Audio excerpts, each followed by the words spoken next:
बोरो player के माध्यम से ये राजनीति करते रहे हैं। इससे पहले भी उनके जो अध्यक्ष थे वो राष्ट्रीय जनता दल से गए हुए थे और आज जो अध्यक्ष बनाए गए हैं सम्राट चौधरी जी, वो भी राष्ट्रीय जनता दल की उपज है। नमस्कार, इनसाइडर लाइव देख रहे हैं आप और मैं हूं आपके साथ अमित झा। बिहार के पूर्व मंत्री सम्राट चौधरी को भारतीय जनता पार्टी ने बिहार की कमान सौंपी है। इसको लेकर आरजेडी के जो प्रवक्ता हैं एजाज अहमद ने साफ तौर पे कहा है कि बीजेपी हमेशा बोरो प्लेयर को ही उतारने की कोशिश करती है। सबसे पहले आप सुनिए कि उन्होंने क्या कुछ कहा। जिस तरह से भारतीय जनता पार्टी राष्ट्रीय जनता दल से आयतित लोगों को अपने यहाँ अध्यक्ष बनाती रही है, इससे ही समझ में आता है कि भारतीय जनता पार्टी के पास अपने विचारों से चलने वाला या उनके सोच का कोई नेतृत्वकर्ता नहीं है। स्पष्ट रूप से बोरो प्लेयर के माध्यम से ये राजनीति करते रहे हैं। इससे पहले भी उनके जो अध्यक्ष थे वो राष्ट्रीय जनता दल से गए हुए थे और आज जो अध्यक्ष बनाए गए हैं सम्राट चौधरी जी, वो भी राष्ट्रीय जनता दल की उपज है। राष्ट्रीय जनता दल की नीति और रीति से जो लोग कहीं ना कहीं आगे बढ़े हैं उनको ही भारतीय जनता पार्टी अपना अध्यक्ष बना करके यह स्पष्ट करती है कि मेरे पास कोई ऐसा नेतृत्वकर्ता नहीं है जो हमारे विचारों पर चलने वाला हो। लेकिन अफसोस की बात है कि जो लोग भी भारतीय जनता पार्टी के अध्यक्ष बनते हैं वो जो गरीब है, जो पिछड़ा है, जो वंचित है, जो समाज में उपेक्षित है, उनके हक और अधिकार की बात नहीं करते हैं। वो बंच ऑफ थर्ड की राजनीति करते हैं। बंच ऑफ थर्ड का मतलब होता है जो गरीब, शोषित, वंचितों के अधिकार से वंचित करे और उनको राजनीतिक रूप से हाशिए पर रखने का जो आरएसएस का संकल्प है, उस संकल्पों को पूरा करे, वही लोग राजनीति में भारतीय जनता पार्टी में मुकाम हासिल करते हैं। और ऐसे लोगों को ला करके इन्हीं के माध्यम से इन वर्गों के अधिकारों को वंचित करने का भारतीय जनता पार्टी का हमेशा प्रयास रहता है। जब भी हम लोगों ने जातीय गणना कराने की बात की, इनके पूर्व के अध्यक्ष उसका विरोध करते रहे और जब भी हम इन वर्गों को आगे बढ़ाने के प्रति अपने संकल्प को दोहराते हैं तो ये किस तरह की भाषा इस्तेमाल करते हैं ये स्पष्ट रूप से समझा जा सकता है। इसलिए चाहे जितना भी प्रयास कर लें, इनको भारतीय जनता पार्टी को समाज के अंदर स्वीकार्यता नहीं मिल सकती है, क्योंकि पिछड़ा, अति पिछड़ा, दलित, वंचित, शोषित को पता है कि हमारे हक और अधिकार को इनको अध्यक्ष बना करके छीनने का प्रयास होता है और छीना जाता रहा है। इसलिए ऐसे लोग सिर्फ राजनीति में अपने आप को स्थापित रखने के लिए, आरएसएस के विचारधारा को आगे बढ़ाने के लिए इस्तेमाल होते रहे हैं और ऐसे लोगों के माध्यम से राजनीति करके भारतीय जनता पार्टी जिस तरह से हाशिए पर रखने की राजनीति करती रही है, उस राजनीति का भी पोल स्पष्ट रूप से खुल जाएगा।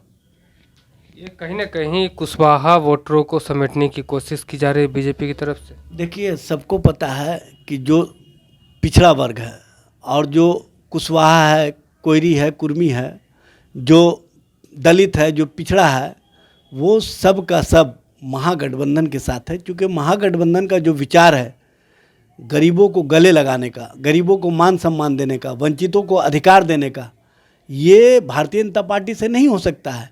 भारतीय जनता पार्टी चाहे जितना भी प्रयास कर ले, चाहे जितना भी चेहरा सामने रख दे, इनको इन वर्गों का समर्थन कभी नहीं मिलेगा।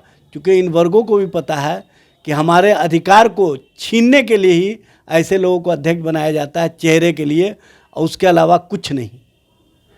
जैसे उपेंद्र कुशवाहा ने भी नई पार्टी बनाई और फिर अभी सम्राट चौधरी को अध्यक्ष बनाया गया है बिहार बीजेपी का।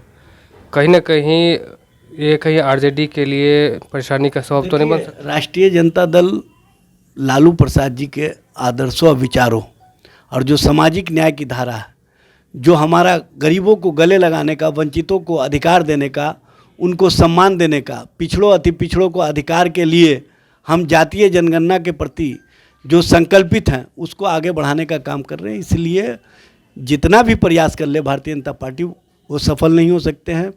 यहाँ पर बंच ऑफ थर्ड की राजनीति नहीं चलेगी। यहाँ पर सामाजिक न्याय की और लालू प्रसाद की जो विचारधारा है उसके अनुसार महागठबंधन जो सभी वर्गों को अधिकार और उनको हक और सम्मान देने के लिए कृत संकल्पित है, उसके कारण सभी वर्ग हमारे साथ हैं और हम हर के हक और अधिकार को न सिर्फ देने का काम करते हैं, बल्कि उसको आगे बढ़ाने का काम करते हैं। इसीलिए ये कवायद पर कवायद कर रहे हैं, लेकिन इनका जितना भी कवायद हो जाए ये कवायद सफल नहीं हो सकता। आज ब्राह्मण भूमिहार एकता मंच के आशुतोष कुमार के द्वारा एक आयोजन किया गया था, वो सड़क पर उतरे थे मनीष कश्यप को रिहाई को लेकर। देखिए, सबसे बड़ी बात यह है कि जो तमिलनाडु में घटना हुई और जिस तरह से क्षेत्रीय भावना को भड़काया गया, सारे मामले सामने आ गए हैं। जो पकड़े गए हैं वो सारे सच को बताने का काम कर रहे हैं। अब उनके साथ जो लोग खड़े हो रहे हैं, तो इसका मतलब है कि वो क्षेत्रीय भावना को भड़का करके राजनीतिक रोटी सेकना चाहते हैं। और इस काम में भारतीय जनता पार्टी सबसे बड़ी भूमिका अदा कर रही है। भारतीय जनता पार्टी के नेता प्रतिपक्ष विजय सिन्हा जी जिस तरह से आवरण ओढ़ करके इस मामले में अपने आप को उसके साथ जोड़ने का काम कर रहे हैं, उनको स्पष्ट करना चाहिए कि क्या वो राष्ट्रवाद का जो मुलम्मा लेकर के आगे बढ़ते रहे हैं, राष्ट्रवाद उनका इसी तरह की भावना भड़काने के लिए है, या इसी तरह के भावना भड़काने वाले लोगों के साथ राष्ट्रवाद चलेगा, यह स्पष्ट करना चाहिए। छुप छुप करके खेल खेलने का जो राजनीति भारतीय जनता पार्टी कर रही है वो अब बिहार में नहीं चलेगा, क्योंकि बिहार विधानसभा में नेता प्रतिपक्ष ने कहा था कि सच्चाई आने पर मैं जनता से और सदन से माफ़ी मांगूंगा। माफ़ी मांगने का समय आ गया है। उनको बिहार की जनता से और सदन से माफ़ी मांग करके प्रायश्चित करना चाहिए कि राष्ट्रवाद उनका छद्म है।